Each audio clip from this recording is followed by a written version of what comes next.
mà đó là cái không xa mày không xa chả lòng lại ti chùm nó cho nó trai và đúng dạ xa hay không nhé nam con này nhóm cô và trên sầm rắc đó nè cái đông sẹp ô tuh này cái chân nó chả nè các bạn ơi một số vài người kẹp bật chặt đây này sầm rắc không chết ô nàyประมาณเดือนนี้ด้วยนี่ก่อนช่วยมาเลยอยากว่าจะยืนห่อเนี่ยว่าที่กระโดดเนี่ยก็แล้วตบตรงกันต่อไปแซมสุดท้ายนะชีวิตสนุกสุดสู้มาจังเลยจังมารับดูแน่เก็บปั๊บจำเลยกล้าต้องสู้เลยบ้าจังยี่อยู่หมดดองทำไปประกันนี่รู้เช็ดในชีวิตนะ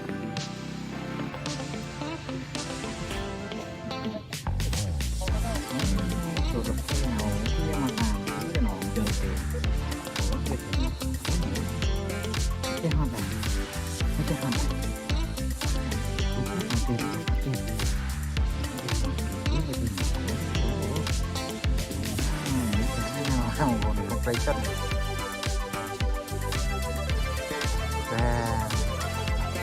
rồi cho ta xa như thế này tại sao phải lại đây sau này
sao bây giờ anh cứ la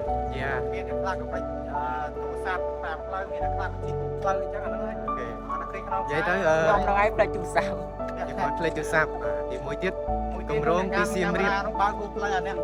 cùng rong xiêm riệp đi lễ hai tay gặp bột rồi chơi đi gặp bột chơi liếm cùng rong to tới nông xả lớp xa nó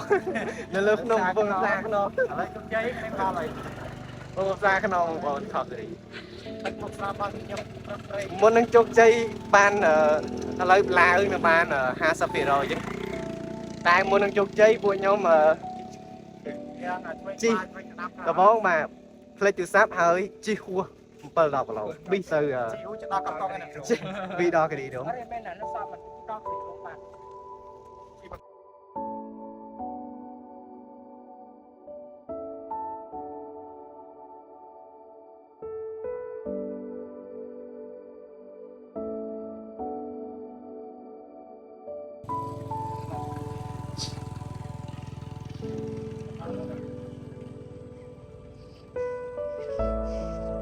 nhậm nè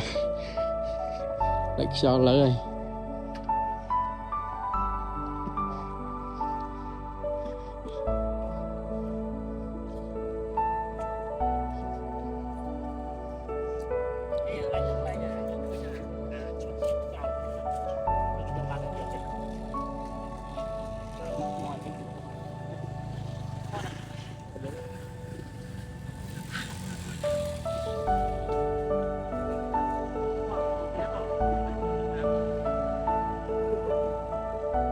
năm gram một tiết à?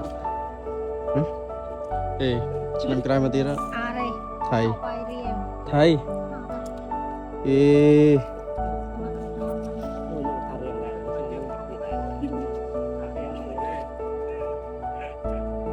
មេធំ ខ្លាំងដល់មើលបើជីវទៅឡាញ់ទេអើមែនឡាញ់ទៅមិនឲ្យឡាញ់ទៅ ហើយមេធំ ឲ្យតូន អនុញ្ញាតគោរពជំរាបសួរបងប្អូនគណៈពេលដែលខ្ញុំបាទកំពុងតែមានវត្តមាននៅដែលក្នុងផ្សារទីតាំងស្ថិតនៅក្នុងទឹកដីនៃប្រទេសកម្ពុជាហើយនេះគឺជាទស្សនវិជ្ជាទាំងស្រុងដែលយើងបានធ្វើដំណើរតាំងពីភូមិមកពេលនេះមកចិត្តដល់ហើយមកដល់ក្នុងសំពៅហើយពេលយប់នេះយើងនឹងធ្វើការបោះតង់កយគុណសម្រាប់ប្រច័នសម្រាប់ឌូណារ៉ាក៏ដូចជាព្រៃប្រឹក្សាបរិយាកាសតាមនៅក្នុងសពៅនេះហើយនឹងពំនាំអារម្មណ៍ពុកម៉ែបងប្អូនមកទស្សនាកំសាន្តជាមួយនៅបងប្អូនយើងគាត់អញ្ជើញមកកំសាន្តមកបោះតង់មកដើរលេងច្រើនប្រហែលជារាប់ពាន់នាក់មកទៅភាសាព្រឹកមិញមកវិព្រឹកនោះមានច្រើនមែនតើបងប្អូនយើងឯងគាត់អញ្ជើញមកពីបណ្ដាភូមិក្នុងស្រុកខណ្ឌខេត្តក្រុងផ្សេងៗគ្នាណាពីវិញយើងធ្វើដំណើរវាបច្ចុប្បន្ននេះគឺមានការអាប់ដេតខ្លាំងមែនទែនវាខុសពីដែលពេលខ្ញុំមកកាលពីលើកមុនប្រហែលជាឆ្នាំ2019 2020ហ្នឹងកាលនោះយ៉ាងនៅមធ្យោបាយធ្វើដំណើរក៏ដូចជាផ្លូវហ្នឹងរៀងលំបាកគួរសមតែឥឡូវគឺស្រួលផ្លូវអីมันលំបាកណាស់ណាអីទេគាត់យ៉ាងចោតអីដល់កន្លែងអញ្ចឹងយើងអាចធ្វើដំណើរបានអ្នកខ្លះក៏ជួបបាយម៉ូតូអ្នកខ្លះក៏ឡានតាមហើយដែលអាចបានហើយនេះទៅដល់បងប្អូនអញ្ចឹងខ្ញុំមានតែប៉ុណ្្នឹងទេចាំទស្សនាកំសាន្តទាំងអស់គ្នានេះពេលបន្តិចទៀតនេះពេលដែលខ្ញុំឡើងទឹកដីនៃក្នុងស្ពៅហើយពេលព្រឹកបានយើងឡើងទៅក្នុងផ្សារលើកពូខ្ញុំលើកពូក្នុងផ្សារ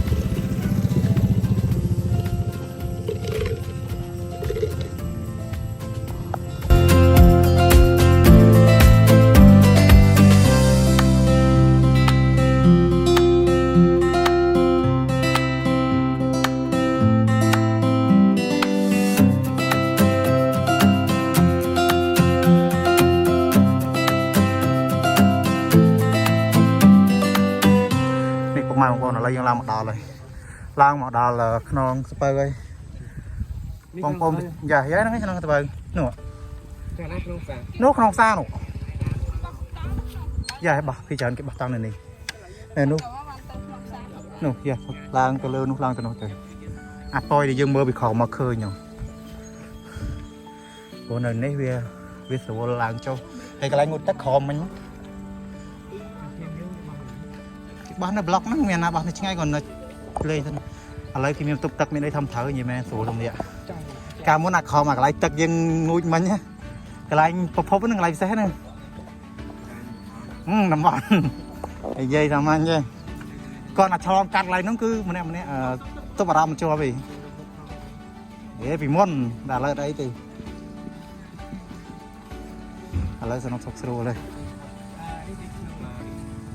នេះឥឡូវសម័យនេះឃើញស្អាតអត់ឃើញស្អាតអត់យ៉ាអានេះ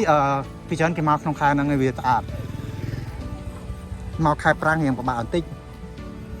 វាស្មៅវាអត់ទៅចឹងឃើញអត់អានេះស្មៅដូចនេះហ្មងនិយាយមើលអូយ perfect ហ្មងអត់ព្រៃ